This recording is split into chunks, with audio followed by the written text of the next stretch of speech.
6 juin. Une sagesse pour aujourd'hui. Va vers la fourmi, paresseux. Va vers la fourmi, paresseux. Considère ses voies et deviens sage.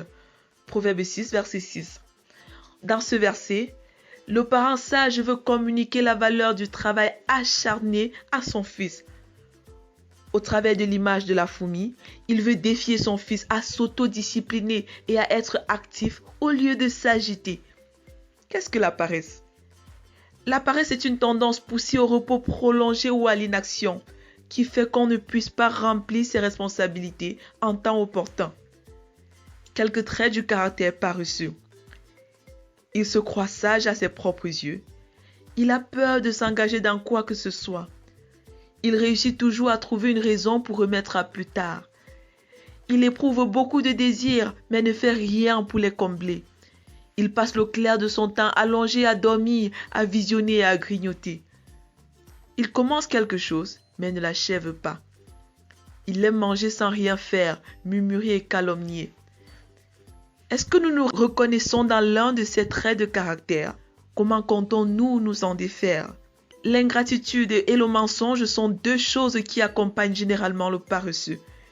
Le paresseux est ingrat vis-à-vis de Dieu et vis-à-vis des hommes. Il ne reconnaît pas la grâce qui lui a été donnée pour sa fécondité et sa multiplication, ce qui va l'entraîner dans toutes sortes de murmures. Jésus dit, son maître lui répondit, « Serviteur méchant et paresseux, tu savais que je moissonne où je n'ai pas semé et que j'amasse où je n'avais pas vanné. Il te fallait donc placer mon argent chez les banquiers et à mon retour, j'aurais retiré ce qui est à moi avec un intérêt. » Matthieu 25, versets 26 à 27. Le serviteur de la parabole a reçu un talent de son maître, mais à cause de ses préjugés sur son maître, de sa peur et de son refus de s'investir et d'investir, il va préférer ne rien faire pour son maître et enterrer le talent de son maître jusqu'à son retour. Le maître à son retour va condamner ce serviteur à mort. Cette parabole signifie pour chacun des disciples qu'il doit s'investir dans la vie des individus afin d'investir ce qu'il a reçu de Jésus jusqu'à son retour pour la pleine satisfaction de Jésus. Vérité.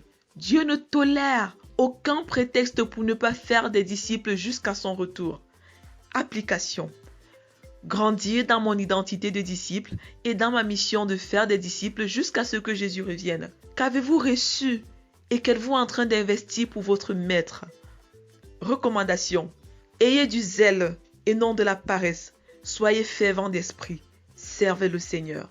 Romains 12, verset 11. Prions ensemble. Père, pardonne-moi d'avoir passé du temps à m'inquiéter et à m'agiter pour du vent. Aide-moi à m'investir pour ta gloire, à discerner et à valoriser ce que j'ai reçu de toi, afin de l'investir dans la vie des personnes jusqu'au retour de ton Fils. Au nom de Jésus, Amen. Lecture pour aujourd'hui. Psaume 26 à 30, Proverbe 6, Job 37 à 39. Tu es béni.